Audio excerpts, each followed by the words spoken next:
الضيوف اللي جيتوا عالدار ومرقتوا لعنا مشوار خليكن Nou, wij staan al weken onder heetspanning, bloedheetspanning en het zal altijd heetspanning blijven. Ik sta onder heetspanning, want de wien is heel lekker en we winnen bij heeg, dus dat is heetspanning. Dus dan zijn we net thuis, we winnen uit van huis. Ja, nou, veel plezier, net volle drinken, dat maakt net van mij. Hoi. Wij staan onder heegspanning.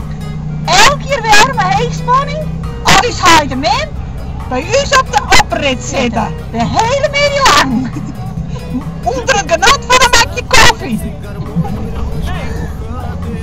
Wat moet ik aan? Dat kan een heetspanning zijn, nog net. Je komt zo op televisie, hè? Heegspanning is overal in het lied. Ja, nou ja, ik heb wel de zonnebril op. Waar was je blij? Daar staan we. Jawel? Ja, toch wel. Wij staan vanzelfs onder spanning. Onder heegspanning. Als heeglibbet. Dat is het.